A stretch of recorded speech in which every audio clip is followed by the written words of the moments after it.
Hey y'all, welcome to As Told by Queers podcast, where we're just here having couch talk for the change makers. I'm Portia. And I'm Micah. And let's tap on in. You want to start with our breaths? Yeah, absolutely. Let's get it in. Come on.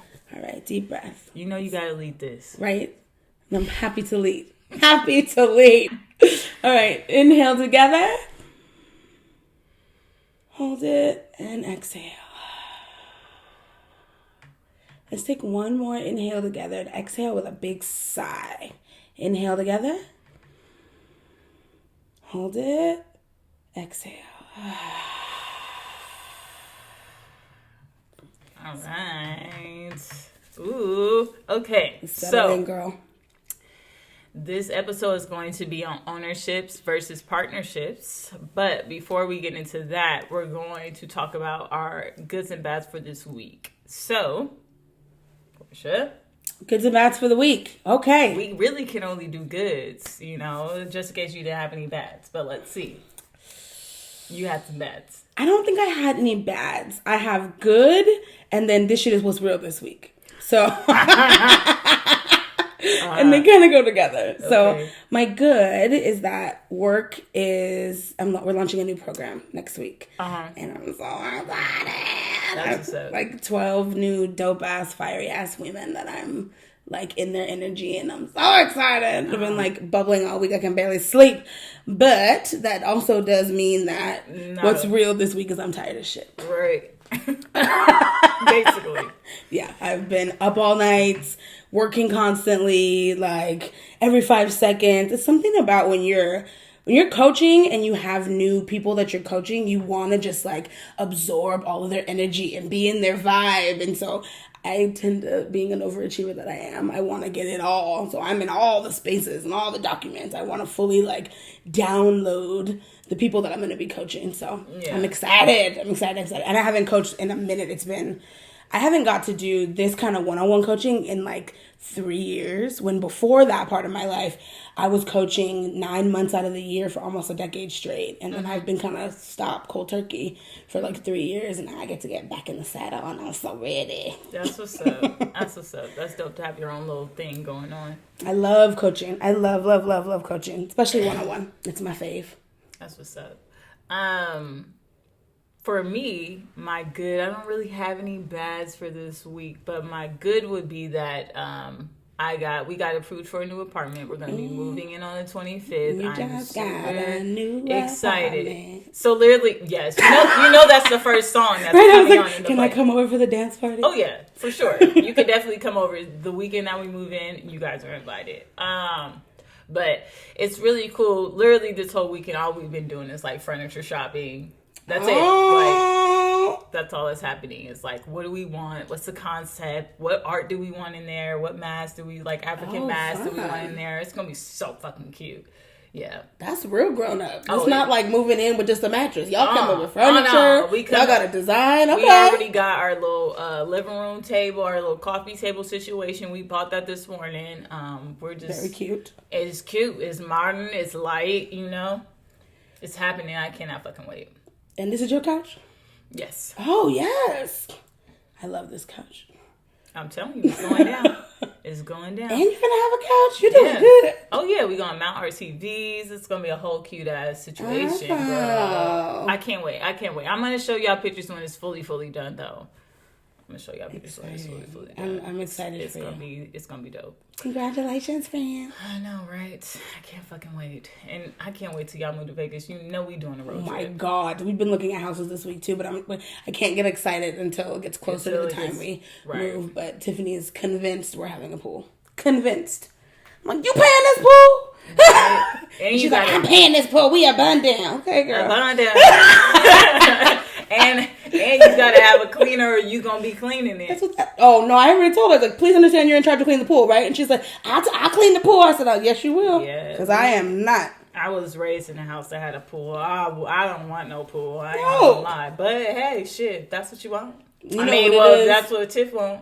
I've had family that had pools. And people who grew up with pools and talk all the shit about how expensive that damn water bill is and how much it takes to clean it constantly because always shit falling in it. Yep. So I don't. The novelty is not as warm. But if it makes her super duper happy, as per the usual, I don't really give a shit. Mm-hmm. And if we can make the outside nice, like to be around water is nice. I love the idea of having a pool. It's cheaper now. For sure. Vegas is really cheap. Yeah. Who you telling? Like, stupid Before cheap. we moved out here, I was like, let's do Vegas, babe. And then she got accepted to the grad program, and it was like, fuck, shit, fuck. Like, I wanted to move to Vegas, like, for sure. Because it's cheap. Well, for the Cali Soul Group members, Vegas at the moment is the move. I feel like Vegas is always the move for California people, though. Yeah. There's always, like, a wave of Californians who are like, fuck this, we're moving to Vegas. Right. And then you eventually move back. That I have not seen. All my Cali friends that moved to Vegas stayed. Because they like, hell nah. Because you get used to the low money. Right. And so it's really hard for people who live in those, like, cheap states. I wouldn't say cheap, but, cheap as where the cost of living matches what shouldn't happen. Right. And then you're moving to LA or you're moving to Cali. It's like, what the fuck? Like, shit's doubled. Yeah. Tripled. What I mean? Yeah. So, anyways. Sorry, y'all. We from LA, so. Right. Yay, moving. Yay. Yay, moving on out. The episode for today is ownership and partnership. And the differences because... In relationships. In relationships, yes. Not business. So there's different types. Anyway. So, how this topic came, pretty much, last episode, I'm going to put a link somewhere in this area. Oh, because now there's links. Links are happening over here, over there. I was supposed to say something about subscribing. Subscribe, y'all. Like, y'all can do that as you're watching this. Anyways, so, yes, the last episode, we had a long, it was about an hour and a half before I edited everything. And so at the end, we were talking about cheating and why cheating is like this deal breaker for majority of people, right? And why it's such a big deal. And so at the end, I was like, well, that's because people think that they own their partner. That's because people think, like, it's not a partnership. It's like, how dare you step out and do something that is against me or makes me look bad, etc., as if you own that person. And not letting them just make the mistakes that they make and moving forward or trying to figure out why they made whatever mistake that they made. So when I said that, we were like, look, we're already at an hour and a half. We gonna cut this short because that would have been an extra 45 minutes just to talk about that. Yeah. Because So it's a whole different topic. That's where this topic comes into play. So let's get into the question. Okay, first question: do you feel like you own your partner? No. If you've ever met my partner, ain't no owning that nigga. Right? Ain't no fucking way. And I also, as a diasporan, I don't like the idea of owning shit. We already know how I feel about owning things. Right. I'm not an owner. Right. I don't want to be owned. Or do you feel like there's some sort of control that you have in a relationship? Do you feel like that's a different way to look at it? Because certain people don't think that they own their partner, but they do feel like they have a sort of control over the partnership. Now that's they're the head. That's a different conversation. Okay, let's talk about it. I think because if you ask the average person, do you own your partner? The likelihood is they're going to be like, no. What the hell? Right. No, I don't own my partner. Right. But I do feel like ownership and partnership, like, making sure that you're living in a partnership requires a maintenance, because I think human nature by nature is for you to say, when I do this, this is mine. When you do this, this is mine. And I feel like ownership kind of creeps in other different weird ways. I'll give you an example. For the majority of our relationship, I do all the cooking because I love to cook and Tiffany does not love to cook. So in a nutshell, I do most of the cooking.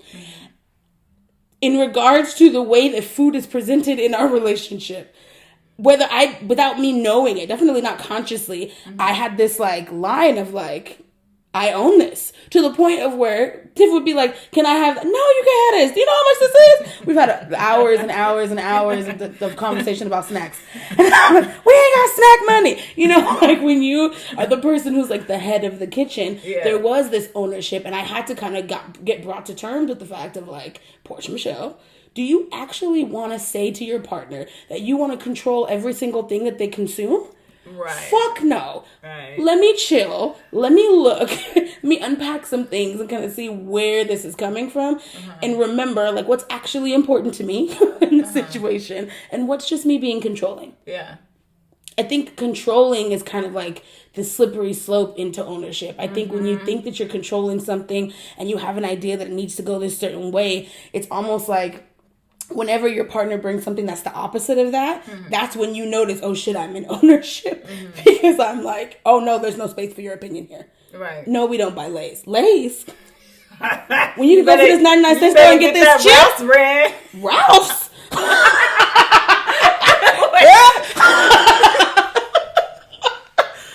Stater Brothers. Ralph's, sis, Smart we find buying the pink bag, sweet Maui onion from the 99, okay? And you can imagine Tip's face, because it looks like your face. Right. Just slapped upside the face. But cool. That's a good example. And that, I think that takes it away, because I think ownership is like, y'all know when y'all making PowerPoints and shit, and be like, ownership. And then there's like the little A, B, C. Subtopic. Right. Subtopic. So like the subtopic of ownership would be controlling. Yeah. Yeah. You know what I mean? Yeah. It's still a part of it. It's just a different way of looking at it. For me, do I think that I control my partner? No, but I'm a Scorpio, so we naturally have a very territorial mindset. Like, this is mine. But I understand that is toxic. I understand that is like not healthy for the relationship. So I don't necessarily. I think it, but I don't say it. Okay, that's kind of like how it is for me. I feel that. But that's scratch. dangerous. That's dangerous.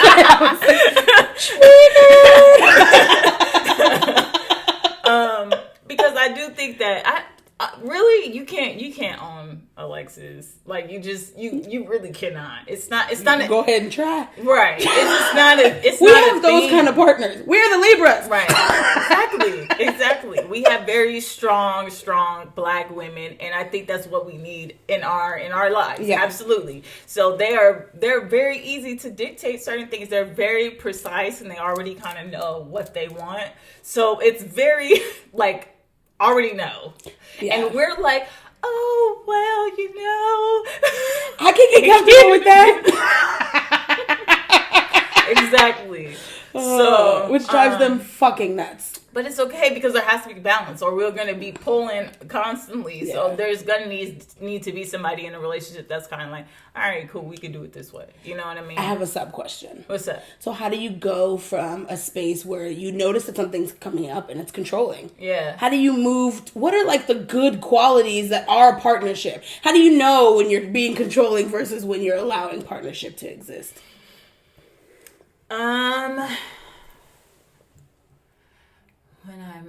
When I know that I'm trying to do repeat the question. Like, how do you? It's very hard for me. Same, Libra. It's very hard for me to asking for a friend, myself.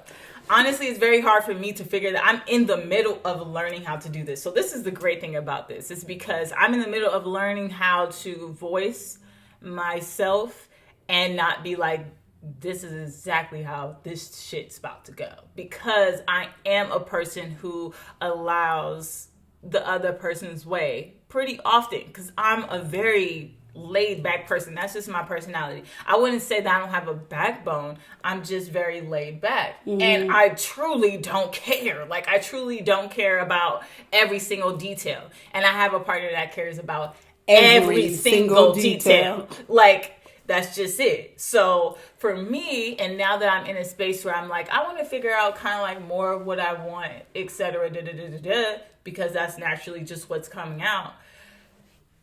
I feel like if I speak something and she has a response back, that she's going automatically against of how I feel, which is, and then I get very defensive because of I'm just in this, I feel really raw in this area. I feel like people don't listen to what I'm saying, or people, when I do say something, they take it the wrong way, or etc. So I'm in a space where I have to be like, I got to kind of check myself a little bit, because I shouldn't be this sensitive, because I'm not going to get anywhere when we're trying to have a conversation. And we can easily come to a middle ground, because when she's saying her point, I sometimes have something to say, like, hey, instead of doing that, let's add this in here. This go by a little bit faster. And she takes it. But for me, it's like, oh no, like, you're going against what I'm saying. Why can't you just go with the flow? And I'm angry about it. It just goes to 1 to 100. Let's see. Okay, let's take groceries. We're gonna take easy things, right? Easy things. So if we're doing groceries, me, again, I'm not a detail-oriented person. We go to 4 different stores, okay? When we do grocery shopping. That's my nigga, and that's what you do to save money. Because that's what she does, okay?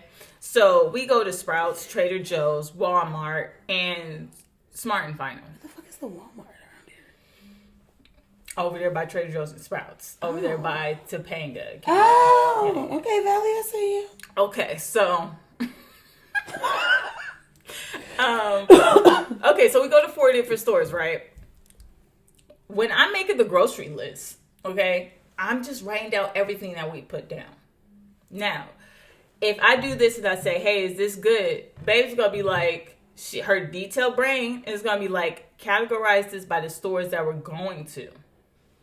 Categorize this by, we're going in the vegetable aisle, we're going in the can aisle, we're going in the rice aisle, we're going in the trail mix area, eggs. Fucking gold. Because she sees the stores that way. That's how she works. It's just in her brain. It's up there. Me, I'm like, first of all, going to 4 different stores it's one store. If one store does not solve your problems, you need to figure the groceries out. So if she comes with that suggestion, now this has never happened, but if she comes with that suggestion, I get defensive. Like, the way I did it wasn't good enough. You know what I mean? Like, why do you have to nitpick as if my way wasn't good? You know what I mean? And I think that now that I'm like seeing it from we have long conversations about this, but when I see it from her perspective, I'm like, that's very defensive. It looks like you have low self-esteem in a way. Like, there's a self-esteem problem here because no one can question what the fuck you're doing. Like, that's crazy. You know what I mean? And, yeah, so that's an example. I also feel like it's like a passive aggressive way of controlling. That's what I've been told when Tiffany and I have gotten in these same grocery arguments, because you already know it's grocery gate at my house as well. But I think it comes down to Libras have a tendency to be like, we don't care. But in the back of my mind, even if I'm not saying it, if there's something that I actually maybe would rather go a certain way, but it's not worth it enough for me to say out loud, I'm not going to say it. I'm not going to say it. But my Capricorn ass wife will notice that the energy shifted and be like, what is it that you're not telling me? And oftentimes it takes me 30 minutes to realize I care enough about this to think about it, to say it out loud. Right. It come like a thief in the night. It just passed right on by. Okay, maybe I wanted this to go this way, but it ain't. And so it leaves. I let it go and it's hard to grab that shit and to hold it. And I think that and remember, if y'all fans of the podcast, you'll remember episodes ago when I was talking about how my fiance just says how she feels. And I'm just like her preference. And I'm just like, what the fuck? My preference moves so fast through my brain. I can't even catch it to even hold it enough to be like, oh, this is what I prefer. But anyways, I didn't want to cut you off. And often I'm not attached to the preference. Right. And my preference can change. If you bring me a better piece of information about my preference, it's now going to be my new preference. And I'm not attached. I'm again, air sign. Move. I'm moving. I'm not thinking about that kind of stuff. Right. But all of that to say, it became one of those things of, if I'm thinking it in my head, the energy has shifted. She can tell on my face that I might not like things to go this way. When I don't say anything, it's like a passive aggressive way of controlling the situation. Well, I guess we just gonna do it this way. And I don't feel like I say that or do that, but that's the way that it comes off to her. And a part of me feels like that's the way that women oftentimes, or people who are a little more on the passive aggressive or softer side, control situations. How they say oftentimes, well, the man is the head, but the woman is the neck. I think sometimes it's how women will try to get their ways. I'm not going to say what I want, but I'm going to move the things around the thing that I want so that you know that I'm not happy without saying I'm not happy. Right. I also feel like that's a way that you can exert ownership in a relationship where partnership is available. You could just say, this bothers me. And then you could have an actual conversation where you could partner, kind of go back and forth and come up with something that you're both actually really committed to, instead of two people having different expectations, not saying anything, and then just bouncing around in the like negative vibe that's in the space. Does that make sense? Girl, who you telling? The Libra life. Who you telling? It's hard out here. Okay, so that's a good way. That's a good way of looking at passive aggressive ownership. Yeah, ways that ownership like slides in on the in the DMs. Right. Period. Okay, so let's see. Another question was, we kind of defined. Let's kind of define ownership and partnership. You go first. I'm interested. Ownership to me, it's kind of like, how can I get this flowing? Ownership to me is, it's a way to cover up. I think ownership comes from covering up something that you're not dealing with, and you're expecting your partner to fill that void. I think there's something that's missing, and that whatever is missing is making you want to hold on to that thing. Like hold on to that person or that perspective or that idea that's going to make you feel confident, or that idea to make you feel like you have a person, someone that's going to do everything that you want them to do or make you feel a certain way. Okay. You know what I mean? Yes. I'm seeing the picture a little differently. Cool. All right. So that's what I think ownership is. Partnership is when you are going down a lane of your life. The lane is your life path, and your partner is going down their lane, and they're figuring out things for themselves, and you guys are in this shit together, going in the same direction. And you guys are working together as individuals. I'm not looking for this person to come in my lane and do something for me. You know what I mean? Mm-hmm. To make me go and do better in my life, because that person can't. You could do you have the ability to do whatever you want to do in your life. So you got to do it for yourself. Your partner can't do that for you. Okay. So I think that is a partnership. We're doing this together, and we're just moving forward. Okay. I can get the idea. I went a bit deeper than what I was expecting, but instead of just giving an actual definition. But that's how I see it. I can understand that. I don't feel like as I'm sitting here thinking about it, I don't feel like I have a definition per se either. I just have like aspects. Like to me, aspects of ownership, like how I know that ownership is showing up in a relationship is like anytime you're trying to passively aggressively get your way or aggressively get your way and there's no room for communication on it. I just drive. It's how it is. Mm-hmm. Not because I've said, hey babe, I really like driving, and you've been like, nigga, I don't really give a shit about you driving. That's great. And that's why you drive. No, it's like, it kind of comes back down to how people in certain relationships will have like their deal breakers. I drive. I grocery shop. I make the money. You do this. Those kind of things to me are like aspects of ownership. Or like you're out somewhere and like we always give that example of your partner notices that another person's attractive, or you see your partner making eyes at somebody else and you think, how dare you? Those two eyes in your head belong to me. Right. Like even if you're not saying it out loud, it's the thought that comes in your mind of how dare you look at another person? Why aren't you looking at me?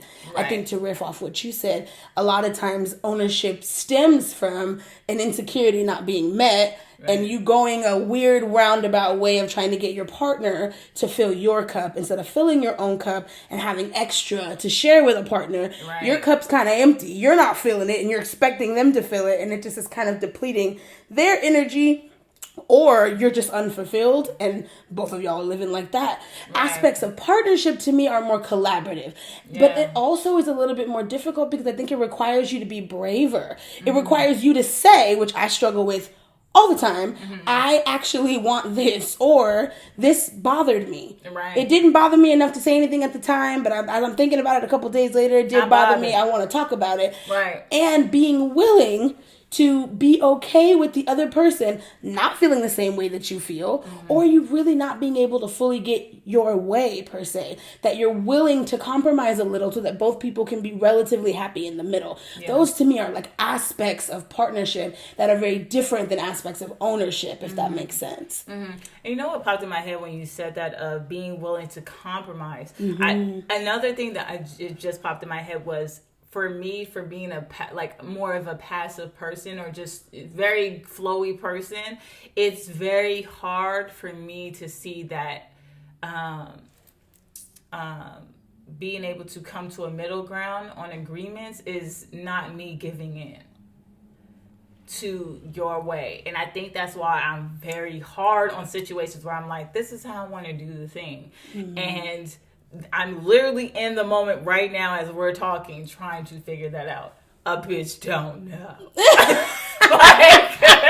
It takes something. It's going to take some time, but I feel like it's worth it. It's worth that conversation because I feel like I am going to get better at it. It's just going to take some time. What I do notice is when I was like, I have an idea. When you come and you're about to say something that you want me to add or like just a different suggestion, touch me.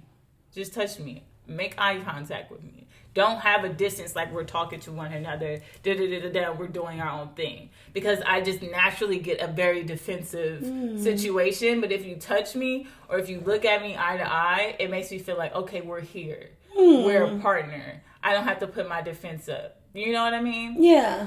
And that helped my situation. So we're going to roll with this, and I will give you the updates. That's amazing. But you know what that point just pointed to me, too? I think one of the hardest things about being in relationships that people always struggle with is that people don't really know themselves. And so when they get into relationships, you find out. That's part of the reason why relationships are so great, because you find out so much about yourself. Yeah. But it's what makes it so hard is because you're kind of going into a lot of situations blind. The more that I've learned about myself, I was driving here thinking like, bitch, I'm so proud of you for knowing the fuck out of you this year. You're learning the shit out of yourself. I'm learning because I'm one of those people like that I'm like, I don't care. I don't care. When I think about what do I actually care about? What are the things that matter to me? Right. The more that I can have that and be in the energy of that, the easier it is to advocate for myself. And the easier it is for me to be more accepting of her advocating for herself. Because I see the work that's being put in for her to know what she wants and for me to know what I want. Yeah. I think if people started relationships, or at the very least were more conscious of themselves in relationships, it makes everything better. I genuinely believe in like the overflow concept. It's like, if you do not fill your cup, that's your responsibility. You really should only give of what's in the overflow. I had this awesome conversation this week with a group that was talking all about self-love, and you forget that self-love really is the thing that makes everything else better. People always talk about, what can I do to be better in my relationship? Love yourself more. Because if you did, it's a framework, it's something to stand on. It helps partnership be more natural and ownership feel more foreign. And you know what else? It also doesn't make your partner, if you are a flowy person, it doesn't make your partner, and they're not, it doesn't make your partner seem like the selfish. And assholeish. Yes. Yeah. Yeah. Oh, my favorite word is particular.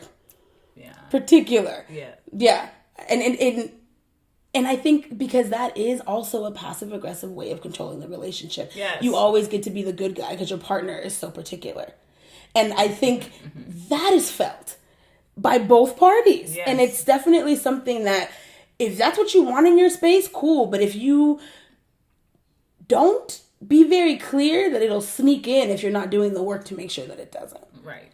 Because I kind of feel like it's a natural state that people get into. Like, I always find this the most interesting thing about being in a relationship with a woman. Like, first and foremost, I was like, I never had a sister. You mean I have to share my accessories? I guess a whole nother game. Like, my thing about was going back over this topic and thinking about like my first experiences with ownership in my relationship was like, do not wear my earrings. I was gonna wear the earrings today. Like the arguments over who's wearing the rose quartz is like a never ending argument in my house.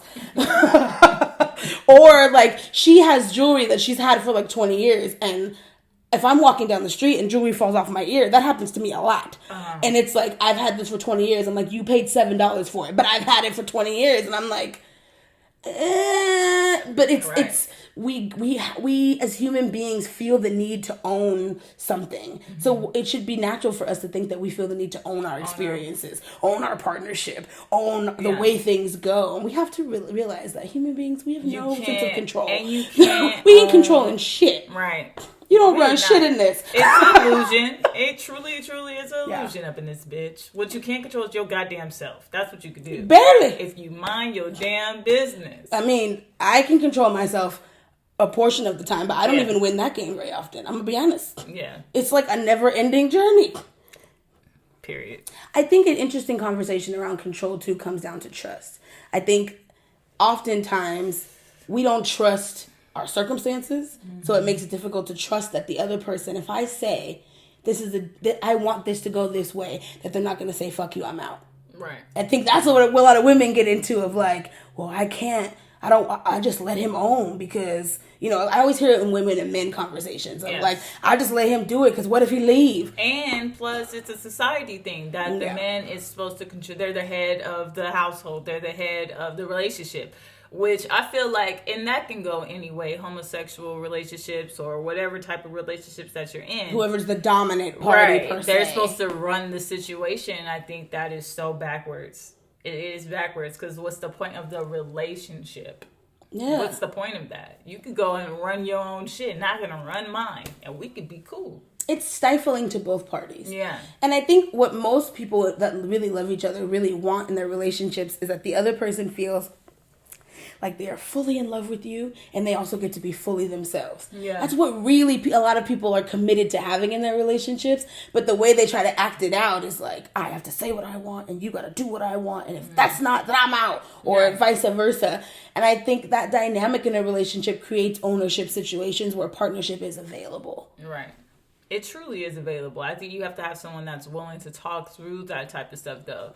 And, you know, we're talking about ownership from our perspective, but it definitely can flip where there's an ownership in the person that is more controlling, that is, you know, they have that dynamic. And most of the time, those people that are very controlling usually had a very unstable upbringing, or they're in control of their life, majority of their life. A lot of people that are controlling are dealing with tons of fears, so they're very fearful, and so they feel like they have to hold everything very close to them or it's going to fall, drop, die, fail, etc. Bruh, I can speak for myself as somebody who is a reformed, super controlling person. All of that is true. A reformed. I am, girl. I done seen the light. I done seen the light.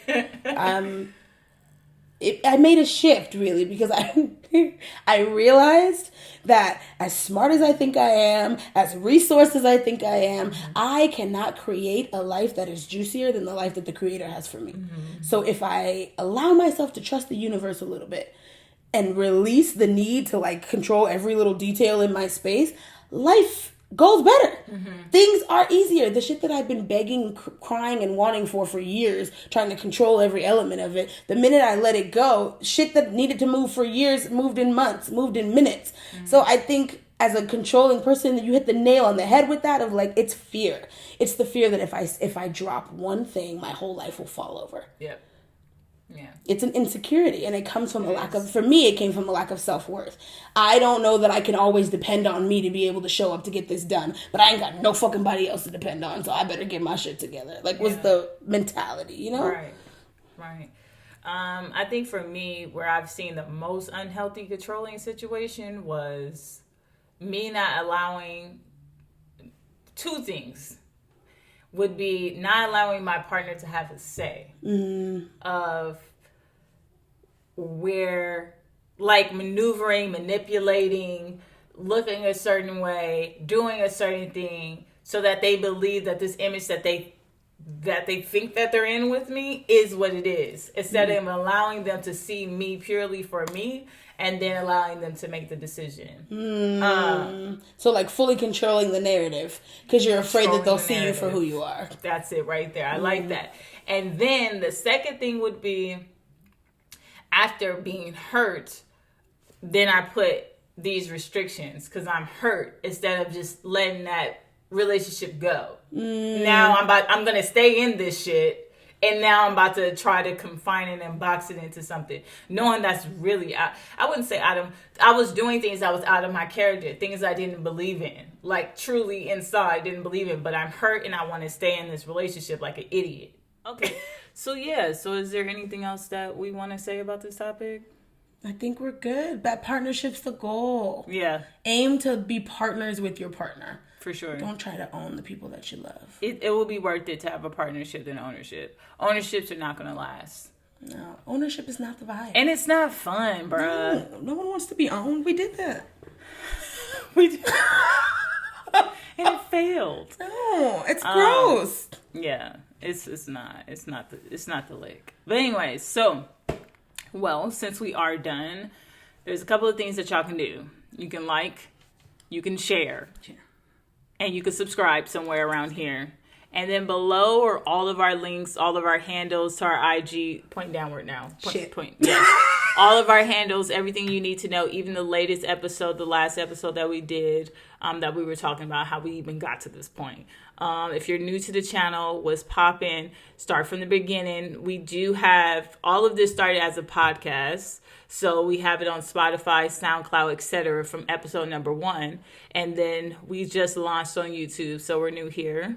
And yeah, so that's us. Thank y'all for coming. Peace.